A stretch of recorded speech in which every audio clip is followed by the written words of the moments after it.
एक समय था जब भारत के मध्य भाग में एक समृद्ध और सुंदर राज्य फैला हुआ था। इस राज्य का नाम हमीरगढ़ था, जो अपनी खूबसूरती, संस्कृति और समृद्धि के लिए प्रसिद्ध था। हमीरगढ़ नदियों से घिरा हुआ था, जिसके किनारे किनारे हरियाली और खेत फैले हुए थे। गांव गांव में लोग सुखी और समृद्ध जीवन जीते थे। राज्य का शासन वंशानुगत रूप से होता था और उस समय राजा हमीर सिंह नाम के एक बहादुर और प्रभावशाली शासक ने राज्य का दायित्व संभाला हुआ था। राजा हमीर सिंह अपने समय के सबसे प्रतिष्ठित राजा माने जाते थे। वे लंबे, खूबसूरत और बलिष्ठ थे। उनकी आंखों में एक ऐसी चमक थी जो उनकी दृढ़ता और निर्णयशीलता को दर्शाती थी। वे लड़ाई झगड़ों में महारथी थे और उनके नाम से दूर दूर तक डर फैला हुआ था। लेकिन राजा हमीर सिंह का सबसे बड़ा गुण उनका दयालु और न्यायप्रिय स्वभाव था। वे अपने राज्य के लोगों के प्रति बहुत संवेदनशील थे और हमेशा उनकी भलाई के लिए काम करते थे। हमीरगढ़ के शहर में एक विशाल महल था, जो राजा की शक्ति और वैभव का प्रतीक था। महल के चारों ओर ऊंची दीवारें थीं, जो राज्य की सुरक्षा का काम करती थी। राजा के दरबार में हर दिन लोग आते थे, कुछ शिकायतें करने, कुछ सलाह लेने और कुछ उनके द्वारा दिए गए न्याय के लिए आभार प्रकट करने।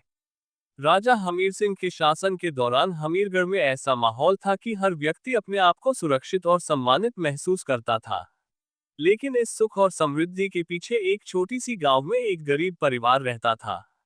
इस परिवार का मुखिया रामदीन नाम का एक किसान था, जो अपने परिवार का पालन पोषण करने के लिए सारा दिन कीचड़ में लगा रहता था।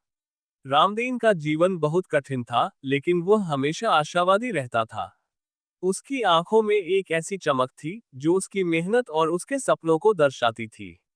रामदीन की कहानी भी उसी राज्य की थी जहां राजा हमीर सिंह का शासन था। इन दोनों व्यक्तियों के जीवन का पथ एक ऐसे मोड़ पर मिलने वाला था जो उनके जीवन को बदलने वाला था। रामदीन का जीवन एक साधारण किसान का था, जो हमीरगढ़ के एक छोटे से गांव में रहता था। उसका घर एक टूटी फूटी कच्ची झोपड़ी था, जो बारिश के मौसम में रिसती और गर्मी में उबाल देती थी। उसके पास एक छोटा सा खेत था, जहां वह गेहूं और जौ की फसल उगाता था।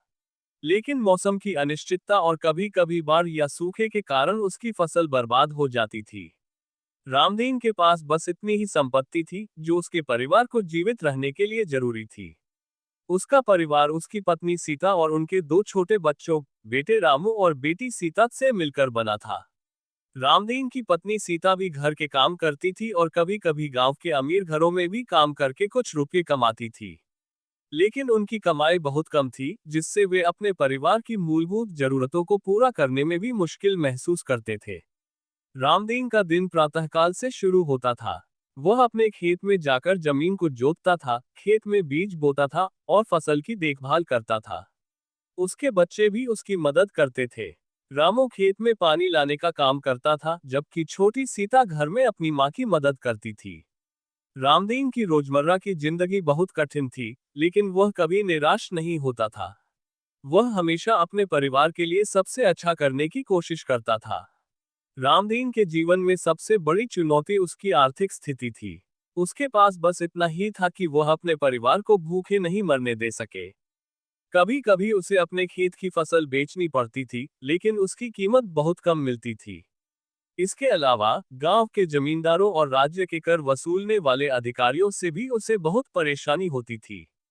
उन्हें राजकर देने के लिए उसे अपने घर के थोड़े से जरूरी सामान बेचने पड़ते थे। इसके बावजूद रामदीन अपने जीवन में एक बड़ी आशा लिए रहता था। वह चाहता था कि उसके बच्चे एक अच्छा शिक्षा प्राप्त करें और उनके जीवन में बदलाव लाएं। वह हमेशा सोचता था कि अगर उसे किसी तरह से अपने खेत की उपज बढ़ाने का तरीका मिल जाए या उसे कोई मदद मिले, तो शायद वह अपने परिवार को एक बेहतर जीवन दे सकेगा। रामदीन के जीवन में संघर्ष थे, लेकिन उसके दिल में आशा और उत्साह भी था, जो उसे आगे बढ़ने के लिए प्रेरित करता था। एक दिन राजा हमीर सिंह को अपने राज्य के विभिन्न हिस्सों की स्थिति जानने के लिए एक यात्रा करने का फैसला किया। उन्हें अपने दरबार में लोगों की शिकायतें सुनने के बाद यह महसूस हुआ कि राज्य के कुछ गांवों में लोगों की स्थिति बहुत खराब हो गई थी। उन्होंने अपने मंत्रियों के साथ चर्चा करके ये निर्णय लिया कि वे खुद उन गांवों का दौरा करेंगे और लोगों की समस्याओं को समझेंगे। इस यात्रा का उद्देश्य था कि वे अपने राज्य के हर कोने में न्याय और समृद्धि लाएं। राजा हमीर सिंह ने अपने राजकुमारों और कुछ विश्वसनीय सैनिकों के साथ एक छोटा सा दल तैयार किया। उन्होंने अपने राजमहल के वैभव को छोड़कर साधारण कपड़े पहने ताकि वे लोगों के बीच अपने आप को आसानी से मिला सकें। उनकी यात्रा शुरू हुई और वे अपने राज्य के दूर दूर तक फैले गांवों की ओर बढ़े। एक सप्ताह बाद राजा हमीर सिंह और उनका दल रामदीन के गांव में पहुंचे। गांव की स्थिति देखकर उन्हें बहुत आश्चर्य हुआ। गांव की सड़कें कीचड़ से भरी थीं और घर टूटी फूटी झोपड़ियों के रूप में थे। लोग उदास और परेशान लग रहे थे। राजा ने गांव के लोगों से बात करना शुरू किया और उनकी समस्याओं को समझने की कोशिश की। उन्हें पता चला कि गांव के लोगों को खेती के लिए पानी की कमी थी और जो फसल उगती थी उसका अधिकांश हिस्सा राजकर और जमींदारों के हाथों में चला जाता था। राजा हमीर सिंह ने गांव के एक किनारे पर एक किसान को देखा जो अपने खेत में मेहनत कर रहा था। वह किसान रामदीन था। राजा ने उसके पास जाकर उससे बात करना शुरू किया। रामदीन ने उन्हें अपनी समस्याओं के बारे में बताया, खेती की कठिनाइयां, पानी की कमी और राजकर के बोझ के कारण उसकी आर्थिक स्थिति का बिगड़ना। राजा ने उसकी बातें सुनी और उसके दिल की बेचैनी को समझा। रामदीन की मेहनत और उसके परिवार की स्थिति देखकर राजा को बहुत प्रभावित हुआ। उन्होंने तुरंत अपने मंत्रियों से बात की और उन्हें गांव के लोगों की मदद करने के लिए आदेश दिए। राजा हमीर सिंह की यह यात्रा उन्हें रामदीन और उसके परिवार से मिलने का मौका देती थी, जो उनके जीवन में एक महत्वपूर्ण मोड़ साबित होने वाला था। राजा हमीर सिंह को रामदीन की समस्याएं और उसके परिवार की स्थिति सुनकर बहुत द्रवित हुए। उन्होंने अपने मंत्रियों से तुरंत चर्चा की और गांव के लोगों की मदद के लिए आदेश दिए। राजा ने फैसला किया कि गांव के लोगों को खेती के लिए आवश्यक सुविधाएं उपलब्ध कराई जाएं।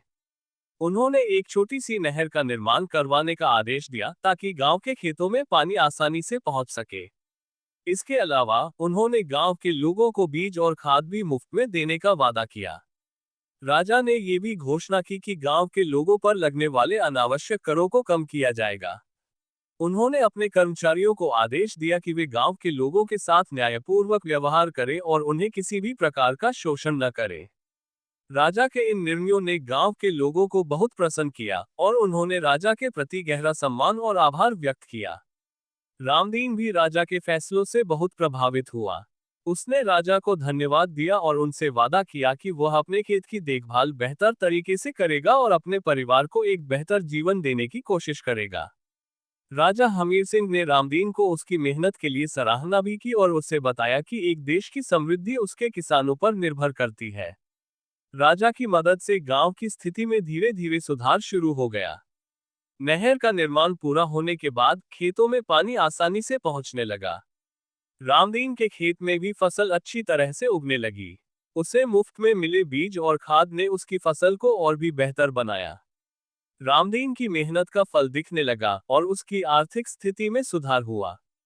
रामदीन ने अपनी कमाई से अपने घर की मरम्मत करवाई और अपने परिवार के लिए अधिक सुविधाएं उपलब्ध कराई। उसने अपने बच्चों को गांव के स्कूल में भेजना शुरू कर दिया, जिससे उनके जीवन में एक नई दिशा मिली। रामू और सीता अपने अध्ययन में तेज थे और उनके पिता को उन पर गर्व था। रामदीन की पत्नी सीता भी खुश थी। उसने अपने घर का प्रबंधन बेहतर तरीके से करना शुरू किया और उसके परिवार का जीवन धीरे धीरे सुखी और समृद्ध होता गया। रामदीन का जीवन अब पहले जैसा कठिन नहीं था और वह हर दिन अपने खेत में काम करते हुए खुशी का अनुभव करता था। राजा हमीर सिंह की यात्रा के बाद भी वे रामदीन के बारे में सोचते रहे। उन्होंने अपने कर्मचारियों को आदेश दिया कि वे रामदीन के गांव की स्थिति का नियमित रूप से पता लगाएं और उसे आवश्यक मदद प्रदान करें। राजा ने रामदीन को अपने राजमहल में बुलाने का फैसला किया ताकि वे उसके साथ बातचीत कर सके और उसकी सफलता को सराह सकें। रामदीन को राजमहल बुलाए जाने का पत्र मिला तो वह बहुत खुश हुआ। उसने अपने सबसे अच्छे कपड़े पहने और अपने परिवार के साथ राजमहल की ओर चल पड़ा। राजा हमीर सिंह ने उसे बहुत गर्मजोशी से स्वागत किया और उसे अपने दरबार में बैठाया। राजा ने रामदीन से उसकी सफलता के बारे में पूछा और उसे बधाई दी। रामदीन ने राजा को उनकी मदद के लिए फिर से धन्यवाद दिया और उनसे वादा किया कि वह हमेशा अपने देश के लिए कड़ी मेहनत करेगा। इस बातचीत के दौरान राजा हमीर सिंह और रामदीन के बीच एक गहरी मित्रता विकसित हुई। राजा ने रामदीन को अपने दरबार का एक सदस्य बनाने का प्रस्ताव दिया, ताकि वह गांव के लोगों की आवाज बढ़ा सके। रामदीन ने इस प्रस्ताव को स्वीकार किया और वह अब राजा के सलाहकारों में से एक बन गया। राजा हमीर सिंह और रामदीन की मित्रता ने पूरे राज्य में एक नई ऊर्जा भर दी। राजा ने अपने राज्य के सभी गांवों में इसी तरह के परिवर्तन लाने का फैसला किया। उन्होंने अपने शासन के तहत सभी लोगों को समान अवसर देने का वादा किया।